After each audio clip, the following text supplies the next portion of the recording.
आवाज़ सभी को पर्याप्त आ रही है ना? कोई दिक्कत तो नहीं हो रही आवाज़ में? चलिए, तो हम बढ़ते हैं आगे।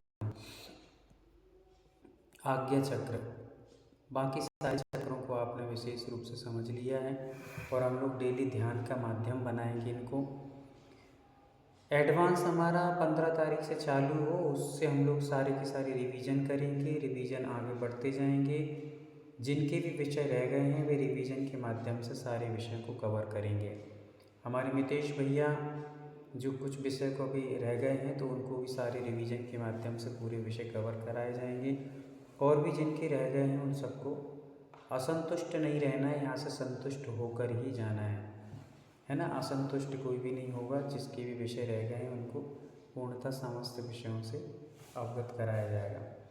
उसी के साथ साथ में मैं आपको एक सूचना और दे दूं कि रेकी से संबंधित, मतलब रेकी जैसे यूनिवर्स की जो कॉस्मिक हम लोग एनर्जी लेते हैं, वैसे ही कॉस्मिक एनर्जी के लेकर के 7-8 कोर्स और होते हैं।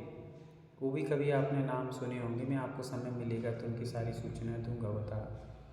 उसमें एक प्राणिक हीलिंग भी आप लोगों ने नाम सुना होगा, है ना? कार्मिक हीलिंग, कर्म से हीलिंग कैसे की जाती है, प्राणिक हीलिंग क्या होती है, ये सारी विधि विधान जो हैं वो एक दूसरे से ही तारतम्यता बना करके रखे हुए हैं, एक दूसरे से ही काम चलता है। तो हम जैन रेकी को विशेष रूप से समझ लें, फिर उसके बाद अन्य कोर्स को भी आपको समय समय पर सारी जानकारी यहाँ से प्राप्त हो सकेंगी। चलिए, तो हम आते हैं आज्ञा चक्र पर। तीसरी आँख, थर्ड आई, बहुत महत्वपूर्ण विषय है ये। थर्ड आई का विषय है, बहुत महत्वपूर्ण विषय है, हमें इस पर विशेष रूप से फोकस करके रखना है।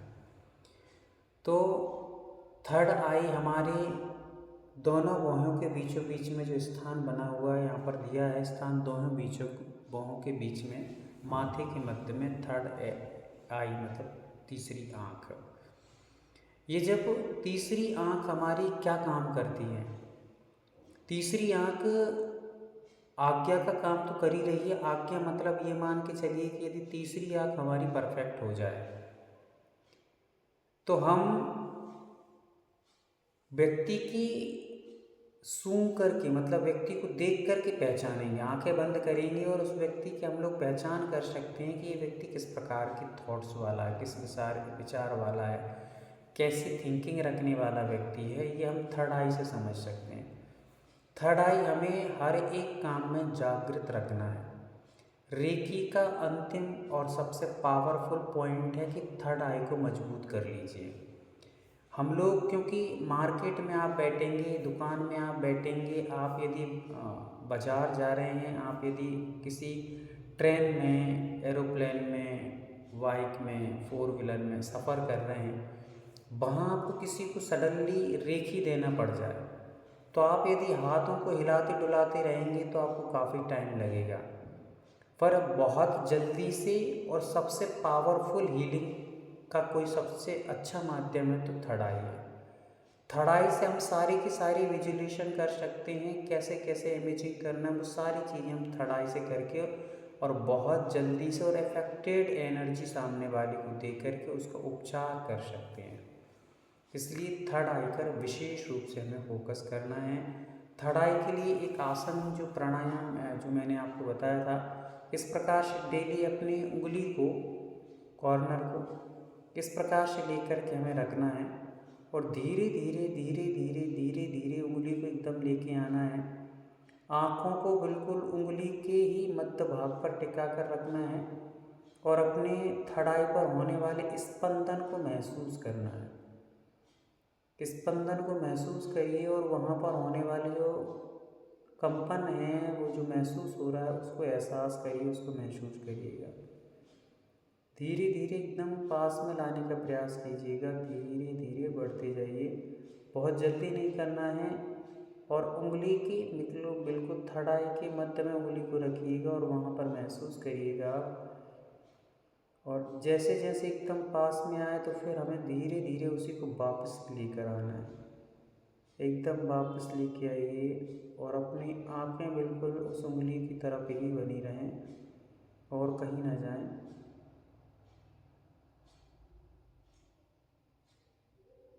पुनः हम एक बार और ले चलेंगे।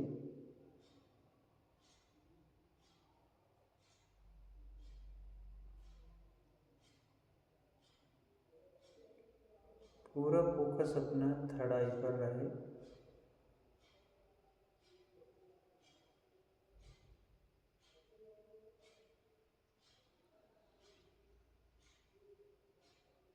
धीरे धीरे वापस ले जाएंगे।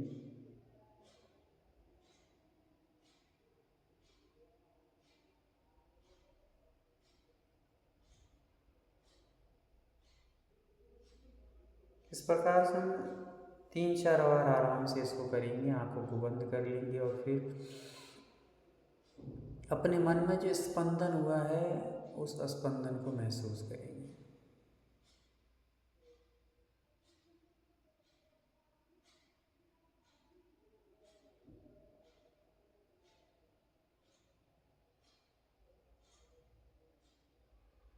स्पंदन की महसूस से जो हमें एकदम शांति सुकून मिल रहा है, उस सुकून को हमेशा हमेशा के लिए स्थापित करने के लिए इन एहसासों को हमें स्मृतियों में बिठाल करके रखना है।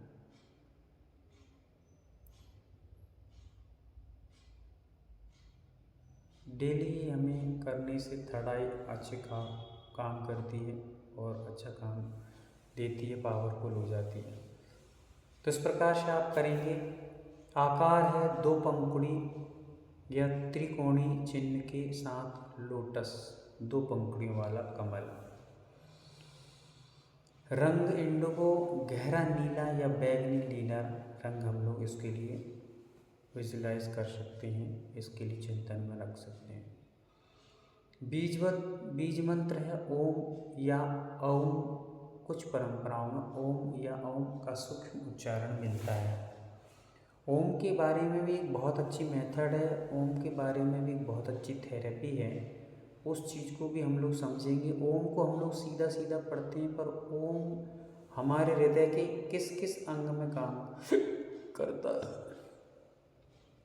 ओम विशेषकर 5 अक्षरों को मिलकर के हम लोग बनाते हैं। अरिहंत सिद्धाचार्य उपाध्याय सर्वसाधु के 5 अक्षर लेते हैं, अस्सी या उषा, जिनको हम संक्षिप्त में कहते हैं। पर विशेष रूप से ओम 3 अक्षरों को मिलकर के बनता है। कितने अक्षरों को? 3 अक्षरों को मिलकर बनता है।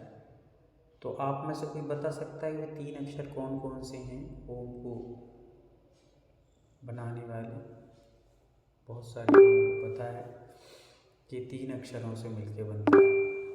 चलिए, तो बहुत बहुत शुक्रिया आप लोगों का कि आप लोग भी इस क्षेत्र में उतर रहे हैं, कुछ नॉलेज संजो करके आपने रखा हुआ है, बहुत अच्छा है। चलिए, अनीता दीदी बताएंगे कि 3 कौन कौन से वो शब्द हैं जिनको मिल करके बना हुआ है। अ, ओ और म। आ, ओ और माँ। बहुत अच्छा, म्यूट करेंगे। सोनाली दीदी। अ, ई और म। आ, ई और माँ। चलिए, बहुत अच्छा। श्वेता दीदी। अ, उ और म। आ, उ और माँ। संगीता दीदी। भैया जी, अरहंत का आ, सिद्ध भगवान अशरीरी का, आचार्य का, उपाध्याय का उ और मुनि का मा। हाँ, तो क्या हो गया? ओम। ओ, बहुत अच्छा। चलिए, रेणु दीदी। जी भैया जी। भैया जी, इसमें 3 अक्षर नहीं 4 अक्षर आएंगे। पहला है अ मिलकर के बना आ से आ में ओ जोड़ा तो आ में ऊ जोड़ा तो ओ और फिर माँ, तो आ ओ और माँ। इस प्रकार से 4 अक्षर मिलकर के ये ओम बना। अ प्लस अ इज इक्वल टू आ प्लस आ इज इक्वल टू आ। फिर आया ओ, उपाध्याय का उ, आ प्लस उ इज इक्वल टू ओ प्लस म। सिद्धों को मुनि भी कहते हैं, इस साधु को मुनि भी कहते हैं, इसलिए मुनियों का म लेकर के ओम बना। बहुत अच्छा। क्षमा जैन। आ ऊ और माँ। आ ऊ और माँ, बहुत अच्छे। संजीवनी दीदी। जी नहीं भैया जी, अ ओ और म, ओम, अ ओ और म, ओम। अंशुल दीदी। अ उ और म, ओम। बहुत अच्छा। अंकुर भैया।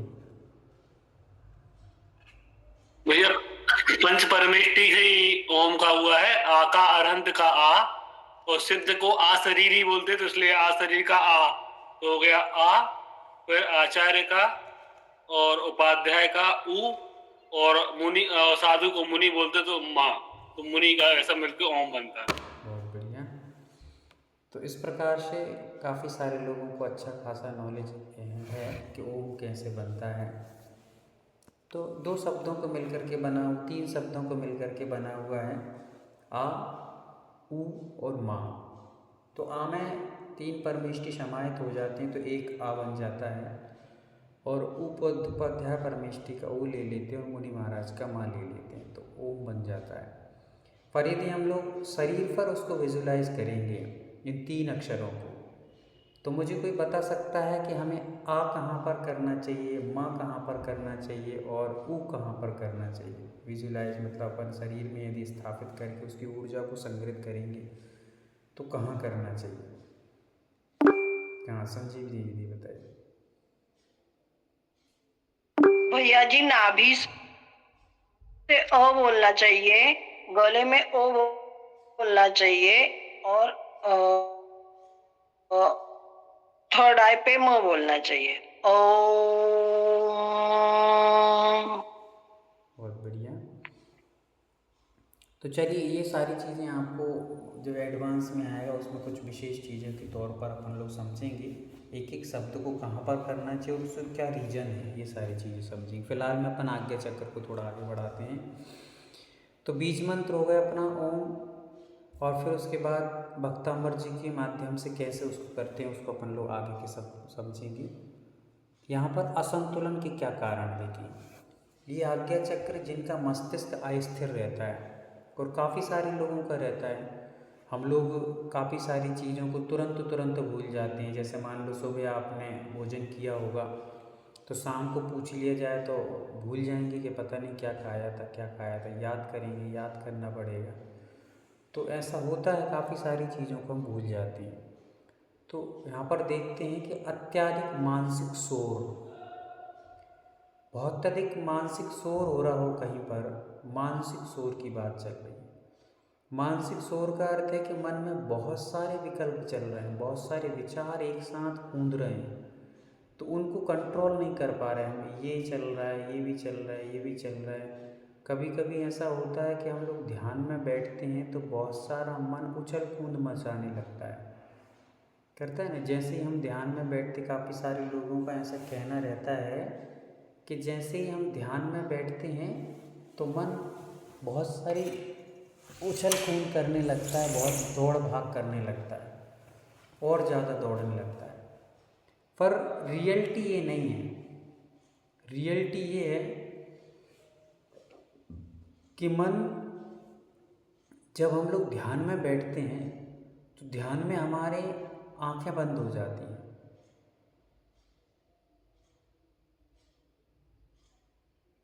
क्या हो गया कि आंखें बंद हो जाती हैं, और आंखें जो बाहर की ओर देख रही थी, जब वो बंद हो जाती हैं तो आप वो मन को देखने लगती हैं।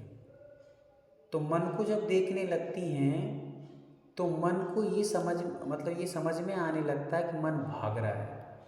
पर आंखें जब खुली रहती हैं तो हम बाहर की दृष्टिकोण, आंखों को जो दिख रहा है वो तो देखते हैं, पर मन भी कई जगह भागता रहता है, उस पर हमारा फोकस नहीं जा पाता है। यथार्थ तो ये है कि जब हम ध्यान करते हैं तो हमें मन दिखने लगता है, और मन कुछ सीमित हो जाता है, कुछ हिस्सों में हमें दिखाई दे रहा है। उस समय हमें लग भले ही रहा है कि मन भागता है, मंदिर माला फेरने में भाग नहीं रहा है। मन हमारी आँखों का जो चक्षु का काम है वो मन को देखने लगा है, और अब समझ में आ रहा है कि मन भाग रहा है, क्योंकि बिना आंखें जब खुली थी तब तो हम देख ही नहीं पा रहे थे मन को। तो मन पहले और ज़्यादा भाग रहा था, पर अब हम देख रहे हैं इसलिए लग रहा है कि भाग रहा है। तो मन को देखने का एक माध्यम है जाप आदि आदि, है ना। तो मन जब समझ में आ रहा है कि भाग रहा है, पर यथार्थ में देखा जाए कि अब समझ में आ गया कि मन भागता है, कुछ सीमित भी हो जाता है मन। तो हम ये बड़ी अच्छी तरीके से समझ लें कि माना आदि जाप आदि में मन भागता नहीं है, बल्कि मन को हम लोग देखने लगते तो मन कुछ मात्राओं में भागता हुआ हमें दिखता है। तो हमें समझ में आता है कि मन भाग रहा है, पर भाग नहीं रहा है। अब आप उसको देख पा रहे हैं तो थोड़ा कंट्रोल करने का प्रयास कीजिए। बच्चों को जैसे आप कंट्रोल करते हैं, छोटे छोटे बच्चों को, वैसे मन को कंट्रोल करिएगा देखते हुए, ठीक है ना। तो हम लोग यहाँ पर क्या समझ रहे हैं कि जैसे हम बहुत सारी चीज़ों को भूल जाते हैं, तो मानसिक शोर अंदर जब बहुत सारे विचार चलते रहते हैं, एक साथ विचार गूंजते हैं, तो हमारी मानसिक स्थिति ठीक नहीं रहती है। उससे आज्ञा चक्र क्या हो जाता है, अनबैलेंस हो जाता है, असंतुलित हो जाता है। उसको संतुलन के लिए क्या है तो वो आगे बताने वाले हैं आपको। अब यहाँ पर आप देख रहे हैं कि अनबैलेंस होने से और क्या कारण है, लगातार स्क्रीन। अब देखिए लगातार हम लोग जैसे टीवी देख रहे हैं या मोबाइल देख रहे हैं, इसकी स्क्रीन बार बार देखने से भी मन को भारीपन महसूस होने लगता है। फिर बाहरी उत्तेजनाएं, बाहर की जो उत्तेजित करने वाले पदार्थ हैं, उनको देखने से भी हमारा मन असंतुलित हो जाता है। उत्तेजित करने वाली चीज़ें, उत्तेजित कई प्रकार की उत्तेजनाएं होती हैं, वे सारी चीज़ें आप समझ सकते हैं, चाहे वो हमारे विकारी भावों को लेके हों या फिर हमारी कोई, जैसे हमने मान लीजिए खाना खजाना खोज लिया, है ना। बहुत सारे लोग रेसिपी की बहुत सारी चीज़ों को देखते हैं, तो हमने कोई यूट्यूब पर या गूगल पर या मान लीजिए इंस्टाग्राम पर ऐसी कोई चीज़ निकाल ली कि जिसमें हमारी कैसे ये चीज़ बनाई जाती है, तो हम उसी में लगे हैं कि ये चीज़ ऐसे, ये चीज़ ऐसे, तो ये उत्तेजित करने वाली चीज़ है, मन को भटकाने वाली चीज़, स्थिर करने वाली चीज़ें नहीं हैं। वैसे ही आप कपड़े कैसे बनाते हैं, या फिर हम ये चीज़ कैसे बनाएं, वो चीज़ कैसे बनाएं, ये काम कैसे करें, वो काम कैसे करें, ये सारी चीज़ों को बार बार जब देखने लगते हैं, मन को एक जगह स्थिर नहीं रखते हैं। एक पूरा नहीं हुआ दूसरे को देख लिया, दूसरा पूरा नहीं फिर तीसरे की ओर जा रहे हैं। तो जैसे कहा जाता है ना, मैंने एक घटना आपको प्रारंभ में बताई थी कि एक साधु महाराज किसी नदी के किनारे से निकलते जा रहे थे, और वहाँ पर बहुत सारे खेत भी बने हुए थे। तो ये वो साधु महाराज खेत को देखते देखते खड़े हो गए और काफ़ी देर तक देखते रहे। शिष्यों ने पूछा कि भगवान क्या देख रहे हैं आप इतनी गौर से। तो महाराज जी ने कहा कि वो खेत देखो सामने, उस खेत को मैं बड़े ध्यान से देख रहा हूँ। शिष्यों ने कहा कि खेत में देखने लायक क्या चीज़ है, ये तो हम लोग कितनी बार देख चुके हैं, इसमें कौन सा नया दिख रहा है आपको, मिट्टी तो रखी है, कुछ विशेष तो है ही नहीं है। तो साधु महाराज ने कहा कि नहीं, गौर से देखो कुछ और भी दिखेगा। तो गौर से देखा गया तो शिष्यों ने कहा कि इसमें तो गड्ढे ही गड्ढे हुए हैं, और क्या है विशेष। तो गुरु महाराज कहते हैं कि वो गड्ढों में ही तो विशेषता है। गड्ढों में क्या विशेषता है, गड्ढों में ये विशेषता है कि आप विचार करो कि ये इतना बड़ा खेत जो है, इसमें कौन से व्यक्ति ने ये गड्ढे गड्ढे करके रखे हैं, इतने सारे गड्ढे खुदे हुए हैं। खेत में गड्ढों का क्या मतलब है। तो समझ नहीं आया शिष्यों को, गुरु महाराज से पूछ लिया कि आप ही बताइए क्या कारण है कि गड्ढे गड्ढे बने हुए हैं। तो उस समय वहाँ पर गुरु महाराज कह रहे हैं कि इस खेत का जो मुखिया है, उस खेत के मुखिया ने किसी से जाकर पूछा होगा कि पानी नहीं है हमारे खेत में, क्या नहीं निकल रहा है, पानी। तो पानी निकालने के लिए हमें क्या करना चाहिए, कौन से स्थान पर गड्ढा खोदें। तो उन्होंने कहा कि तुम गड्ढा खोदो अपने खेत में इस स्थान पर। तो उसने उस स्थान पर गड्ढा खोदा, और खोदने पर 10-15 फीट खोदा, तो उसको लगा कि यहाँ पानी निकलने वाला नहीं है। तो उसने सोचा कि थोड़ी बाजू से खोद के देखते हैं। तो उसने थोड़ी सी स्थान पर चेंज किया और फिर बाजू में 10-15 फीट फिर खोदा, वहाँ भी पानी नहीं निकला। तो उसने सोचा कि थोड़ा सा और आगे खोदते हैं, और फिर खोदा तो 10-15 फीट खोदने पे फिर पानी नहीं निकला। ऐसे उसने 10-15 फीट के 10-15 गड्ढा खोद दिए, पूरे खेत को खोद के रख दिया, पर निकला क्या? खोदा पहाड़ निकली चुहिया, कुछ नहीं निकला। तो साधु महाराज से शिष्य कहता है कि इसमें क्या बड़ी बात है, ठीक है खोद दिया नहीं निकला, तो इसमें आप क्या बताना चाहते हैं? तो गुरु महाराज बताना चाह रहे हैं, गुरु महाराज ने कहा कि बेटा ये कहना चाह रहा हूँ कि ये 10-15 फीट के इतने सारे गड्ढे ना खोद के, यदि जितना जितना यहाँ खोदा है वो पूरा का पूरा एक ही स्थान पर खोद देता तो पानी का पिताजी को भी निकलना पड़ता, ठीक है ना। पानी तो छोड़ो, पिताजी भी पूरा समुद्र निकल के आ जाता, पर उसने क्या किया, यहाँ खोदा वहाँ खोदा वहाँ खोदा। इसका अर्थ है कि व्यक्ति की जब एकाग्रता नहीं होती है, व्यक्ति जब एक काम पर फोकस नहीं करता है तो उसको कहीं भी उपलब्धियां प्राप्त नहीं होती, कोई भी लक्ष्य सिद्ध नहीं होता, उसका उद्देश्य पूर्ण नहीं होता है। इसलिए एक ही को फोकस करिए, टाइम लगेगा, बहुत मेहनत मशक्क़त करना पड़ेगी, पर काम होगा। और हम अनेक जगह पर अपना माइंड डिवाइड करेंगे तो फिर कुछ भी नहीं होने वाला है, समझ में आया? तो वो उसका अर्थ यहाँ पर भी यही लेना है, बाहरी उत्तेजनाएं, हम लोग नई नई चीज़ों को खोज कर रहे हैं, एक पर कंप्लीट नहीं, दूसरी कंप्लीट, तीसरी, तो इससे हमारा क्या होता है, आज्ञा चक्र अस्थिर होता है। ध्यान ना होना, ध्यान में मन नहीं लगता, या हम कभी मन में ध्यान लगाते भी नहीं हैं। हम ध्यान लगाएंगे तो पूजा का चिंतन होगा कि यार पूजा कर लें पहले, ध्यान बाद में कर लेंगे। फिर ध्यान करने बैठे तो ऐसा लगता है कि नहा धो कर के अपन कुछ काम कर लो, इसमें टाइम वेस्ट मत करो, तो वो ध्यान स्थिर हो ही नहीं रहा है। तो ध्यान को लगाने का प्रयास कीजिएगा। जितने यहाँ लक्षण बता रहे हैं उनके विपरीत काम करेंगे तो हमारा आज्ञा चक्र संतुलित हो जाएगा। बहुत अधिक कल्पनाएं या भ्रम करना, वही कल्पनाएं करना बार बार, नहीं ये कर लेंगे, नहीं ये कर लें, नहीं ये कर लें, नहीं ये कर लें, तो ये कल्पनाओं में डूब रहे हैं। आगे चल के ये कर लेंगे तो अपन को ये मिल जाएगा, ये कर लेंगे तो ये मिल जाएगा, तो ये कल्पनाएं भी हमारे लिए हानिकारक है। ऐसी हानियाँ क्या हैं?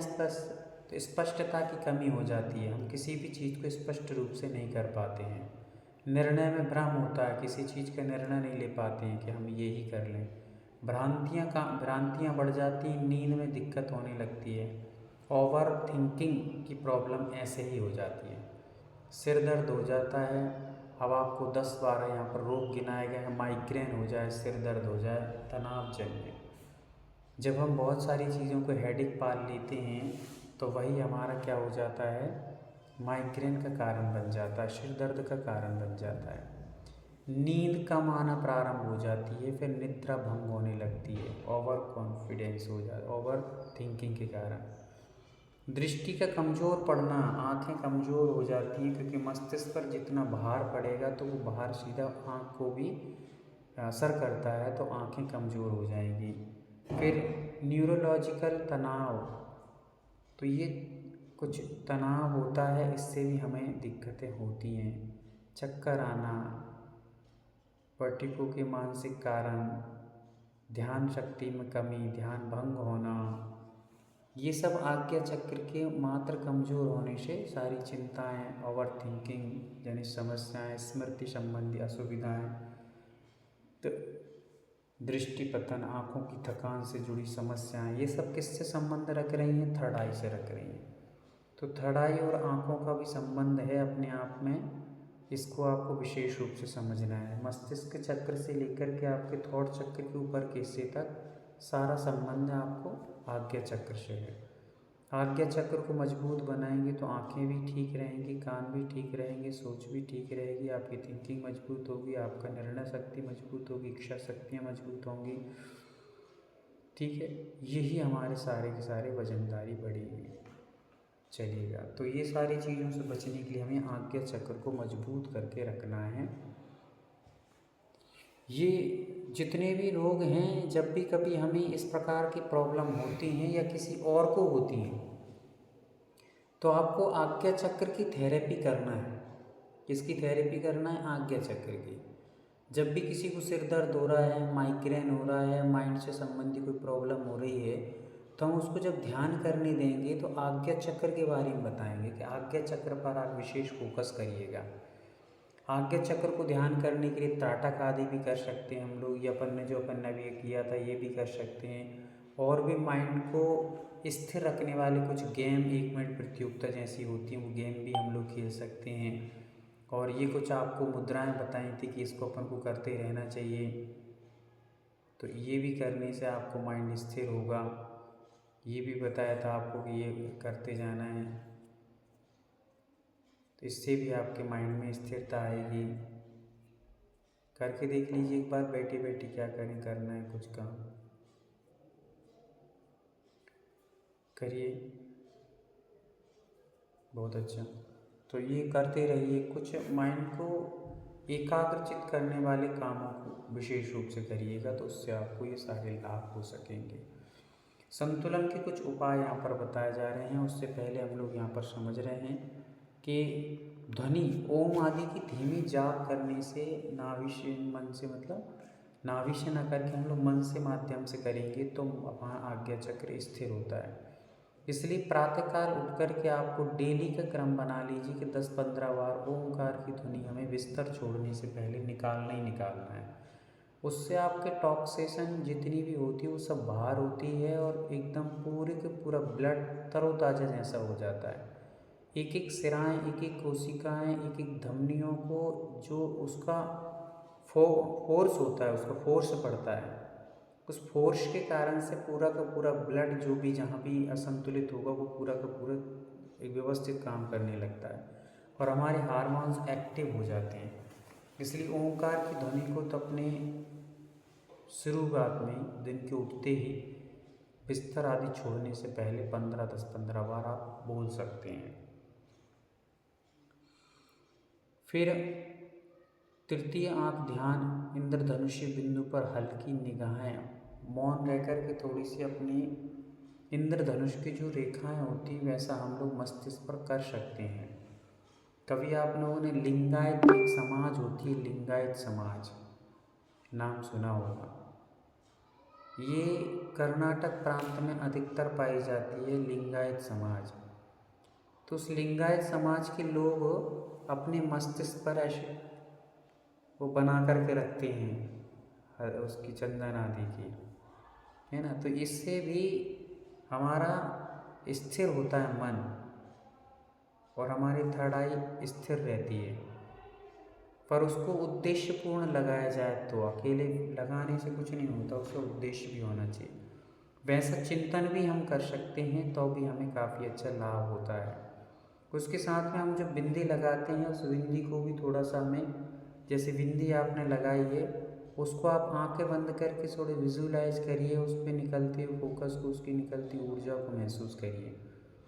जो आज हम लोग लगाते हैं नई नई, पहले तो शायद जहाँ तक तो वो कुछ ऐसा तिलक जैसा लगा लेते थे वो ठीक रहता था। आज जो हमारे कुछ चिपकाने वाली चीज़ उसमें जो लगी रहती हैं उससे एकदम से हानिकारक ही है। हमारा वाइब्रेशन बंद हो जाता है, हमारे वहाँ के जो कहना चाहिए कि जो रोम क्षेत्र है वो मंद पड़ जाने के कारण से स्थिरता कम होती है। इसलिए सामान्य से ही बिंदी बिंदी रहती थी वो लगा लेना चाहिए जिसमें चिपकाना ना पड़े ऐसा। चलिए आगे देखते हैं। आसन में कौन सी योगासन वगैरह करना है तो यहाँ पर शीर्षासन कर सकते हैं। पहले अनुभव हो आपको या किसी के माध्यम से जो अनुभवी व्यक्ति हो उससे इनकी सारी चीज़ों की जानकारी लेने के बाद ही करेंगे। वालासन होता है हम जब वज्रासन में बैठ जाएं और वज्रासन में दोनों हाथों को सामने फैला करके गर्दन उसके बीच में दबा देना। जैसे हम लोग, आप लोगों ने देखा होगा कि मंदिर में जब गवासन में बैठते हैं तो उसको गवासन में ही बैठना है, पर उसको गवासन में ना बैठ करके वज्रासन में बैठेंगे और दोनों हाथों को सामने ज़मीन पे फैलाएंगे, उसके बीच में सिर रख करके लेट जाएंगे। ये कहलाता है वालासन। धीमा प्राणायाम करने से भी अच्छा रहता है, श्वास आदि करने से भी इसमें काफ़ी अच्छे लाभ होते हैं। हल्का आहार करें, कम तेली मतलब तेल आदि के भोजन कम करें। नींद को नियम से सोने का प्रयास करें। नींद से पहले स्क्रीन बंद, मतलब कि नींद सोने से पहले मोबाइल आदि को बंद कर लें और फिर आराम से सोएं। अन्यथा टीवी देखते देखते, मोबाइल चलाते चलाते ये थोड़ी सी आपको आगे चल कर के दिक्कत हो सकती। फ़िलहाल में तो नहीं जानकारी मिलती, पर बाद में दिक्कत होती। रात्रि ध्यान करें, विजुअलाइजेशन करें, रात्रि ध्यान करें, स्वयं जर्नलिंग करें, तो इनसे भी काफ़ी अच्छे लाभ होते हैं। लाभ अंतर्ज्ञान, स्पष्टता, शक्ति, गहरी और गहरा ध्यान, ये सब चीज़ें बढ़ती चली जाती हैं। आगे चल के हम लोग सहस्त्रार चक्र, जो आध्यात्मिक चक्रों का राजा होता है। 3 आध्यात्मिक चक्र कहे गए हैं, विशुद्धि चक्र, आज्ञा चक्र और सहस्त्रार चक्र, ये आध्यात्मिक चक्र कहे गए हैं। इनमें से आज्ञा चक्रों का राजा है कौन सा? सहस्त्रार चक्र, जहाँ पर समस्त भावनाओं को केंद्रित कर दिया जाता है। समस्त भावनाओं को, उठती हुई भावनाओं को एकदम रोक दिया जाता है। नाम है सहस्त्रार, 1000 पंखुड़ी वाला स्थान है सिर के ऊपर, टॉप पर है ना, हेड जो है। 1000 पंखुड़ी का कल्पित लोटस, इसका चिन्ह हम निर्धारित करते हैं यहाँ पर। फिर उसके बाद सफ़ेद रंग, इसका वायलेट, सुनहरा चमकीला रंग या प्रकाश के आदि समझ सकते हैं इसको। बीज मंत्र इसका 0, श्वास ध्वनि, देखिए यहाँ पर ध्यान देंगे। हम जो श्वास ले रहे हैं वो श्वास यहाँ टच होकर के आती है अपने मस्तिष्क से। जब हम श्वास लेते हैं तो श्वास जाकर के नासिका से स्पर्श करती है यहाँ पर, तो श्वास को ही स्पर्श करना, यही इसका क्या है? बीज मंत्र है। बीज मंत्र मतलब अपनी ध्वनि निकालना। कोई स्वर नहीं है, कोई स्वर की ज़रूरत नहीं है। हम जैसे श्वास भी लेते हैं तो श्वास की जो एक स्वर गूंजता है, एक उसमें भी सरसराहट की आवाज़ आती है, उसको ही फील करना, अपने मस्तिष्क पर फील करना। यदि ध्वनि निकालना है तो वो पूरी ध्वनि यहाँ गूंजना चाहिए। ऐसा महसूस हो कि जैसे गुम्मज रहती हैं या हम क्या बोलते शिखर बनाते हैं तो शिखर की ध्वनि वहाँ जाकर गूंजती है, वैसे ये ध्वनि एकदम यहाँ से गूंज रही है, ये महसूस हमें करना है। इसके लिए भ्रामरी प्राणायाम बहुत अच्छा, आगे चल के शायद बताएंगे, बहुत बेहतर काम करता है। ठीक है, तो ये यहाँ पर बता दिया है कि परंपरा से ध्वनि आदि निकाल करके, या किसी परंपरा में इसको ओम का उच्चारण से भी माना जाता है कि ओम को उच्चारण कर सकते हैं, क्योंकि ओम में भी वही ध्वनि है जो हमारे मस्तिष्क में गुंजायमान होती है। और यदि ध्वनि नहीं निकालना चाहते तो भी कर सकते हैं, या आप गहरी सांस ले सकते हैं और वो श्वास आपके यहाँ पर गुंजायमान हो अपने हेड पर, तो वही ध्वनि बीज अक्षर माना गया है इसका। आगे चलते हैं कि इसका असंतुलन किन कारणों से होता है। असंतुलन के कारण आध्यात्मिक संबंध टूटना, पूजन पाठ आदि जो धर्म के कार्य हैं इनसे दूर हो जाना, इनसे वंचित होकर के रहना इसके असंतुलन का कारण बन जाता है। इसलिए संतुलन बनाने के लिए हमें निरंतर इसको आध्यात्मिक पूजन है, ध्यान है, ये सामायिक, ये सारी क्रियाएं करते रहना चाहिए। इससे हमारा असंतुलन नहीं होता है चक्र। आध्यात्मिकता बिना ग्राउंडिंग के अत्युत्सुकता, ज्ञान का अभाव। ग्राउंडिंग का मतलब जैसे हमें आध्यात्मिक ज्ञान आदि नहीं है, फिर भी हम चलते हैं, फिरते हैं, क्रियाएं करते हैं, जो भी वो ग्राउंडिंग कहलाती हैं। तो क्रियाएं बिना जाने, बिना सोचे, बिना समझे, बिना विवेक के करने से भी हमारा ये चक्र असंतुलित हो जाता है। ठीक है, तो इस प्रकार से हमें ज्ञान का अभाव होगा तो विवेक का अभाव हो जाएगा, तो इससे भी हमारा ये चक्र असंतुलित हो जाता है। थोड़ा थोड़ा ज्ञान अर्जित कीजिए और विवेक पूर्वक काम करिए। कब खाना चाहिए, कितना खाना चाहिए, क्यों खाना चाहिए, किस लिए खाना चाहिए, कितना खाएं, ये सारी चीज़ों का ज्ञान भी हो। संजीवनी दीदी पूछिए, क्या पूछ रहे हैं?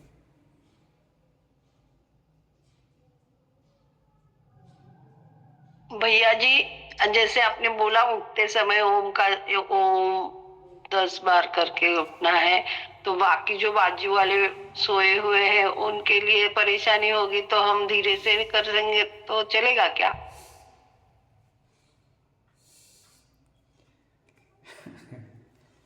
देखिए, फिर से पूछिए, एक बार और पूछिए। जैसे हम लोग साथ में सोते हैं ना सब लोग, तो हम तो सबसे जल्दी उठ जाते हैं, तो बाकी सब तो सोए हुए रहते हैं।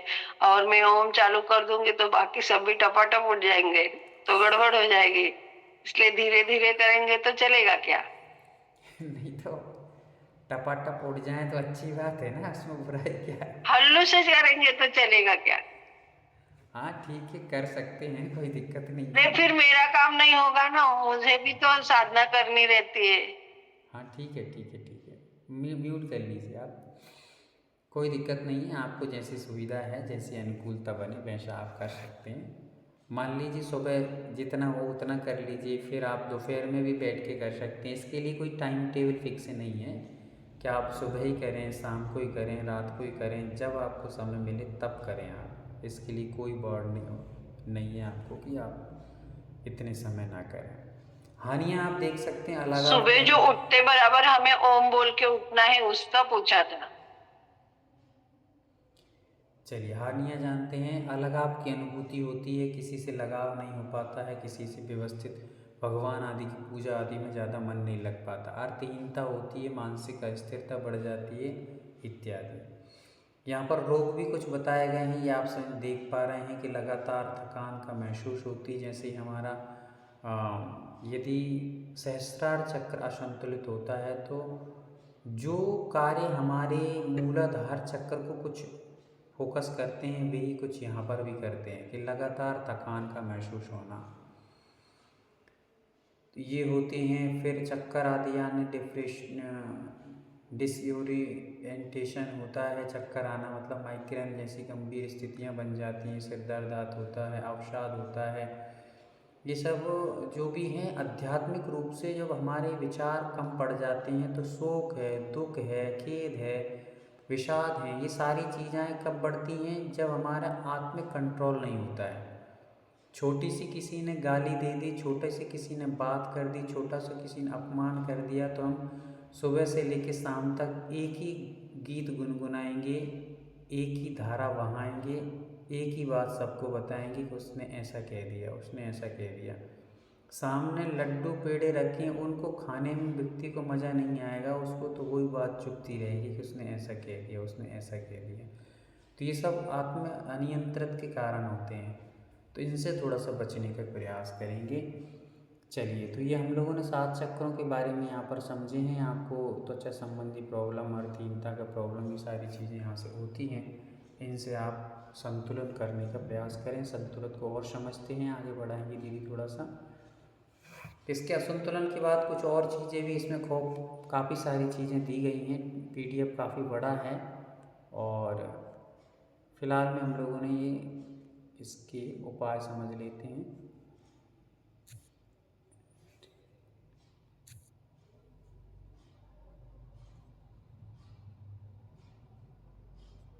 देखिए कितने अच्छे उपाय हैं कि ओंकार की ध्वनि हमारे सब कामों में परफेक्ट है, उसको निकालें। गुरु आदर्श निर्देश के साथ आध्यात्मिक अभ्यास करते रहें।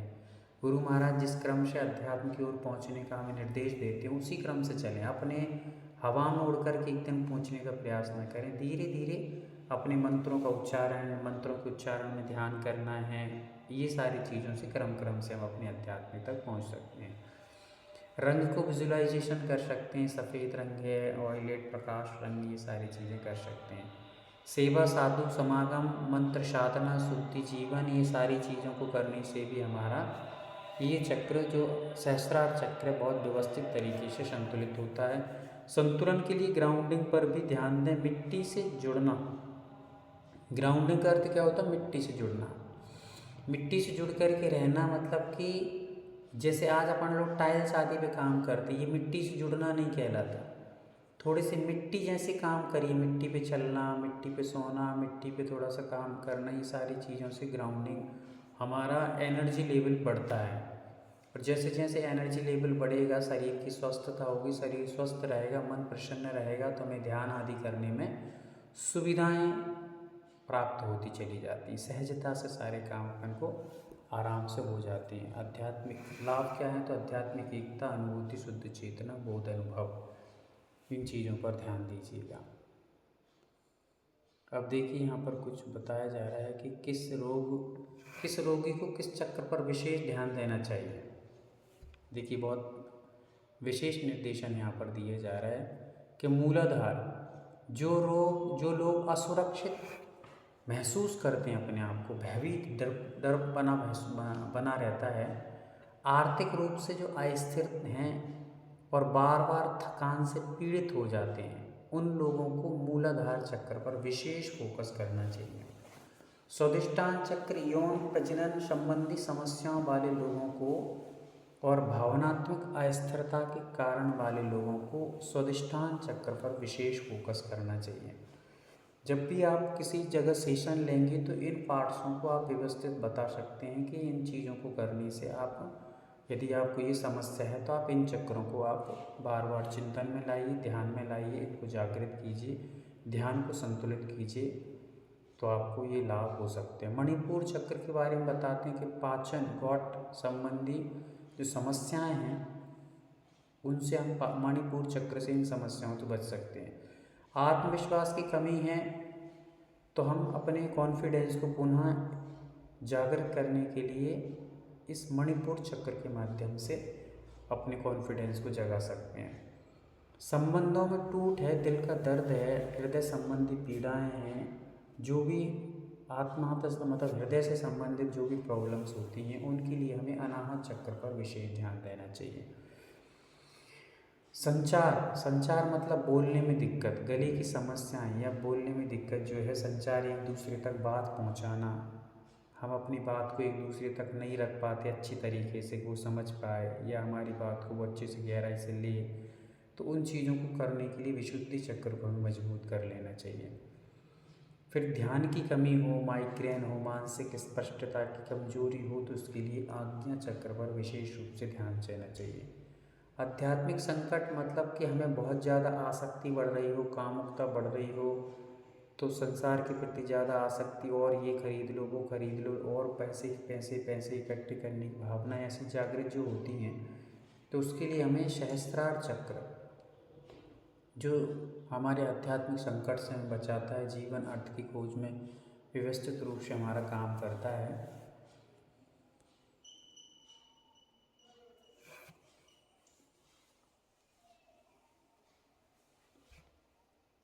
बहुत अधिक अलगाव की अनुभूति को दूर करता है।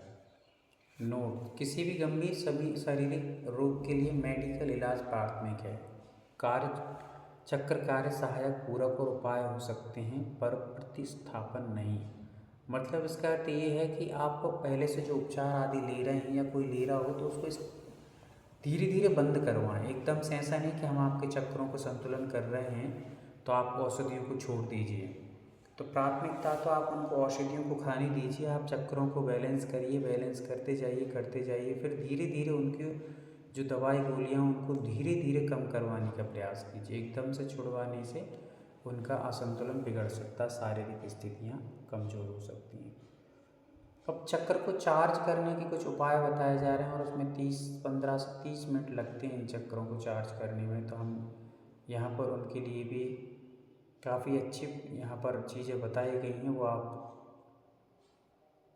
आपको खुद भेज दिया जाएगा पूरा का पूरा PDF। तो उससे आप बहुत अच्छे तरीके से कैसे अफर्मेशन दे सकते हैं, कैसे रूटीन वर्क आप अपना दिन भर का एकदम शेड्यूल व्यवस्थित बनाएंगे, तो आपको चक्रों में काफ़ी अच्छा लाभ महसूस होगा। रंग और आहार, आप रंगों को भी रंग के अनुसार जो भी रंग जिसके अकॉर्डिंग बताए गए हैं उसको महसूस करें, आहार में संतुलन करें, तो इनसे आपको ये चक्र चार्ज होते रहते हैं। फिर इसके बारे में यहाँ बताया कि नवग्रह, जो नवग्रह हैं, सूर्य चंद्र ग्रह नक्षत्र आदि है ना, सूर्य चंद्रमा राहु केतु मंगल बृहस्पति, और ये सबको कौन सा चक्र किसको प्रभावित करता है। जैसे मूलाधार चक्र है तो शुक्र शनि धरातल संपत्ति स्थिरता के ग्रह हैं, ये इनको प्रभावित करता है। यदि मूलाधार चक्र को हम व्यवस्थित कर लें तो हमें जो धरातल है, धरातल मतलब धरती है, तो धरती का मतलब है कि जमीन जायदाद संपत्ति और स्थिरता के ग्रह हैं ये शनि और शुक्र।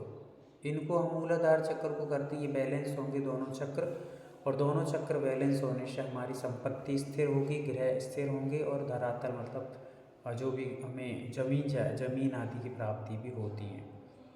फिर यहाँ स्वादिष्टान चक्र चंद्र और शुक्र दो को प्रभावित करता है, जिनसे भावनात्मक और जलीय तत्व बढ़ते हैं हमारे अंदर के।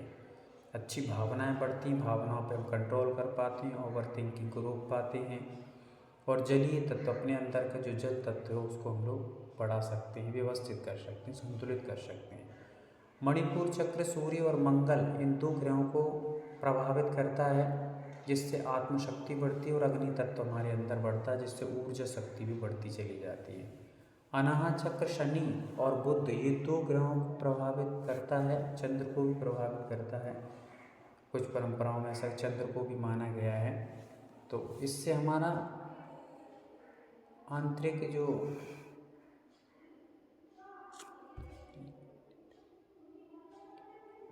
प्रेम, संतुलन, हृदय की ऊर्जा बढ़ती चली जाती है अनाहत चक्र से।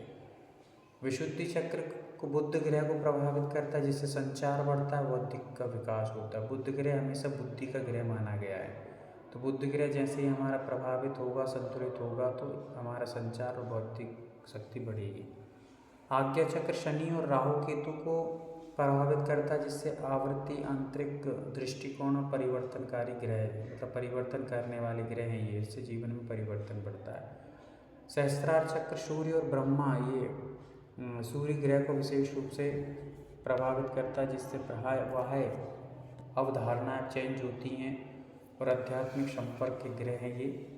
व्यापक और आध्यात्मिकता इससे बढ़ती है हमारे अंदर की। इस प्रकार से ये चक्रों के कुछ इनमें क्या खाना चाहिए, क्या नहीं खाना चाहिए, ये भी विशेष ध्यान रखने योग्य चीज़ें हैं कि हम लोगों को मूलाधार चक्र को एक्टिव करने के लिए फॉस्टेज फूड, ज़्यादा चीनी, असमय में भोजन, रात में कभी भी भोजन करते हैं, दिन में खाते पीते, यहाँ खा रहे वहाँ खा रहे, डोलते हुए ये चबा लिया वो चबा लिया, ये खा लिया वो खा लिया, तो ये असमय में कभी भी कुछ भी खाते पीते रहने से भी मूलाधार चक्र असंतुलित रहता है।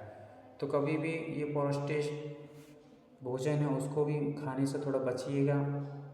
फिर ज़्यादा चीनी मत लीजिएगा, ये भी दिक्कत करेगी। असमय भोजन मत करिए। जड़ और ग्राउंडिंग कमज़ोर, हमारे धरती से जो आज पृथ्वी से हमारा जो संबंध टूट रहा है उसके कारण भी ये चक्र असंतुलित होते हैं, ये ध्यान भी रखिएगा। फिर स्वादिष्टान चक्र आदि के बारे में अपन लोग शाम को बैठ करके समझेंगे। आज के लिए इतना पर्याप्त है। कुछ प्रश्न हो तो पूछ सकते हैं, अन्यथा इस चीज़ को आज क्लोज किया जा रहा है।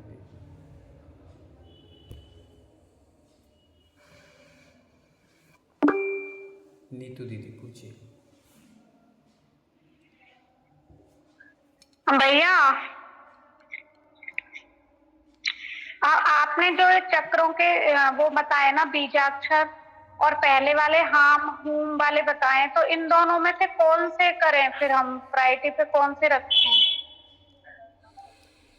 देखिए अभी तो आप लोग फिलहाल में जो मंत्र हैं उनको ही उच्चारण करिए, जो वम हम रम जो है ना वो करिएगा, इनसे आप संतुलन करिएगा इनका। जब आप देखिए ये अलग चीज़ है और वो अलग चीज़ है।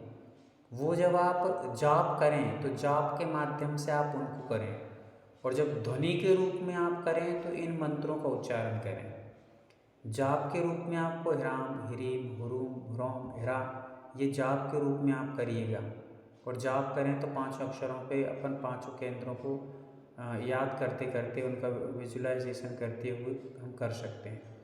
पर जब हम ओम ध्वनि के रूप में निकालेंगे तो फिर ओम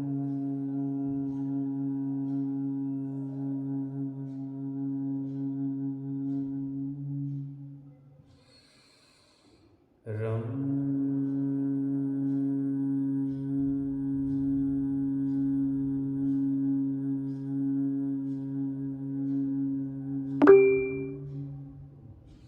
तो इस प्रकार से ध्वनि के रूप में जब निकालें तो ये मंत्र जो बीज अक्षर दिए उनको उच्चारण करिए। जाप के रूप में जब करें तो ह्राम ह्रीम ह्रूम ह्रोम ह्रा का उच्चारण करिएगा। ठीक है। तो भैया हमें सातों चक्र पे ही अपने को ये मंत्र करने, या स्टार्टिंग में शुरुआत में हमें पहले मूलाधार चक्र पे ही ध्यान देना चाहिए? बहुत अच्छा। मतलब बिगिनर्स के लिए हमें कैसे साधना शुरू करें? हाँ, प्रारंभ में तो आपको एक ही काम करना चाहिए कि हमें जैसे 10 मिनट ध्यान करना है ना। तो कम से कम 5 मिनट के लिए पूरे चक्रों को एक बार एक्टिव करिए। पहले पूरे चक्रों का, मंत्रों का जो उच्चारण उसको करिए। हमने 1-2 बार, 3 बार, ज़्यादा से ज़्यादा 3 बार हमने सारे मंत्रों का उच्चारण किया तो हमारा पूरा शरीर एकदम रिलैक्स हो जाएगा। फिर हम एक मंत्र को लें कि जैसे हमने ले लिया लम, तो लम ही करना है आपको।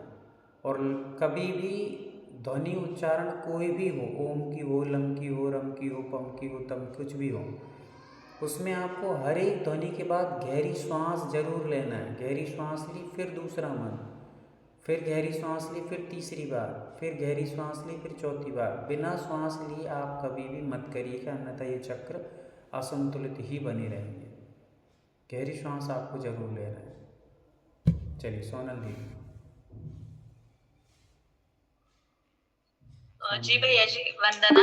आपने जो रम यम बताया वो तो समझे, लेकिन ओम जो है ना, तो ओम को 2 तरह से ध्यान किया जाता है। जैसे ओम 2 अक्षर का शब्द है, और अ, उ और म।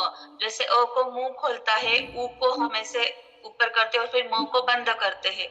तो कैसे करना है ओम का उच्चारण और ध्यान भी? हाँ, अभी मैंने आपको बताया था प्रारंभ में कि अपन इसके बारे में एक विशेष एक अलग से क्लास लेंगे ओम के बारे में, तो वहाँ पर इसको समझेंगे कि ओम के बारे में क्या कैसा होता है। हाँ मितेश भैया।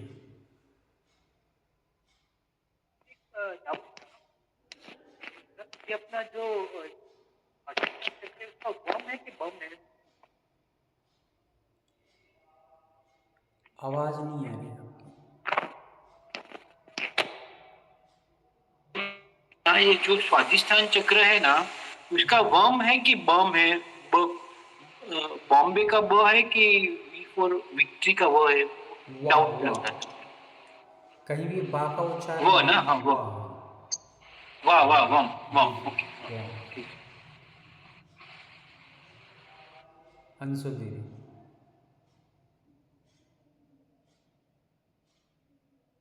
भैया जी, ये चक्र के अपन को शुरू के 2 चक्र का तत्व बताइए, बाकी के तत्व मिसिंग है अपने नोट्स में से। कोई दिक्कत नहीं, जो भी मिसिंग है वो सारी चीज़ें आप नोट कर लें, और नोट करने के पश्चात अपन लास्ट में सारी चीज़ों को क्लियर कर लेंगे। जो भी चीज़ें छूट गई अपनी वो सारी चीज़ें क्लियर हो जाएंगी। चलिए, और किसी की कोई? भैया इसका पीडीएफ नहीं मिल सकता क्या पूरे चक्रों का? तो आराम से नोट्स बन जाते, क्योंकि लिखने में ना आप बोलते हो ना तो कुछ ना कुछ रह ही जाता है। सही है, एक म्यूट कर लीजिए। एक काम करते हैं, हम ही आ जा रहे हैं कुछ दिन के लिए वहीं पे, अपन अच्छे से नोट्स बना लेंगे बैठ के। ठीक है, क्यों आएंगे तो? एक्चुअली क्या है भैया, ज्ञान ज्यादा हो गया है, अब ऐसे लग रहा है कि इसको कैसे कैसे मतलब यूज करें, थोड़ा सा धीरे धीरे करना पड़ेगा अभी। अनकंट्रोल हो गया है, बहुत ओवरलोड हो गया है। ठीक है, म्यूट कर हाँ, दीजिए। एक्चुअली में ये जो लग रहा है वो यही बात है। चलिए कोई बात और नहीं। ऐसे ले तो लिया, बस में प्रैक्टिकल में हमें कैसे करना है उसमें तो बहुत ज्यादा कंफ्यूजन है। बस वो जो हम करें ना ऑरा बनाना, ये सब तो जैसे डेली कर रहे हैं तो थोड़ी क्लियरिटी आ रही है, लेकिन जैसे और पढ़ते जा रहे हैं तो पूरा पूरा तो हम यूज करते नहीं है डेली। तो ऐसे लगता है कि इसको यूज कैसे करेंगे, समझ तो लिया लेकिन प्रैक्टिकल में कैसे करेंगे। कुछ एक प्रॉब्लम में हम अपने आप को यूज तो करें कि हमको लगे कि हाँ ये बहुत, जैसे अभी साधना चल रही है उससे बहुत अच्छा इफेक्ट मिल रहा है, मतलब नो डाउट कि इसमें कोई कि नहीं मिल रहा है। मुझे तो बहुत अच्छा, बॉडी बहुत हल्की फील हो रही है 8 दिन से, तो बहुत ही अच्छा फील हो रहा है। पर और चीजों को भी मैं चलिए म्यूट कर लीजिए आप, आवाज़ थोड़ी कट रही है आपकी। काफ़ी अच्छा है, आप जो कर रहे हैं उस पर विशेष फोकस कीजिए, और समय समय पे थोड़ा थोड़ा सा अन्य चीज़ों को भी लेकर के चलिएगा तो ज़्यादा अच्छा रहेगा। चलिएगा, अंशुल दीदी पूछिए। भैया जी, अभी 1-2 क्लास के पहले अपनी जो केस स्टडी टाइप का अपन डिस्कस किए थे ना, उससे ज्यादा क्लियरिटी मिलती है। अगर आप केस स्टडी एक आध बार कराएं तो बहुत अच्छा लगेगा। उस दिन भी बहुत अच्छा लगा था। हाँ करेंगे करेंगे, समय संडे सैटरडे अपन करेंगे। वो रिवीजन तो आपका भैया ये चल बात करा दीजिए, जैसे उस दिन कराया था ना, उस दिन बहुत क्लियरिटी मिली थी। नीतू दीदी, एक ध्यान रखना है कि क्लास का एक नियम है कि पहले हैंड रेस करना है, जब आदेश मिलेगा तभी आपको क्वेश्चन करना है। थोड़ा सा व्यवस्थाओं का ध्यान रखें, उससे थोड़ा सा दिक्कत हो जाती है। सभी लोग ध्यान रखें कि पहले हैंड रेस करेंगे, फिर आपका जब नाम लिया जाए तभी आपको क्वेश्चन करना है। चलिए, तो करेंगे, वो भी अपन लोग करेंगे, और समय समय पर बहुत सारी चीज़ें आपको मिलती रहेंगी, रिवीजन भी करते रहेंगे, जिससे कोई भी छूटेगा नहीं, चूकेंगे नहीं, सारे विषय क्लियर होकर ही जाएंगे। चलिए, तो आज अपन लोग चलते हैं और पुनः मिलेंगे शाम के समय में। तब तक के लिए सभी को जय जिनेंद्र, धन्यवाद, शुक्रिया। हंसते रहिए, मुस्कुराते रहिए। पुनः मिलेंगे, तब तक के लिए आप सब अपने काम को कर लीजिएगा, हंसते मुस्कुराते।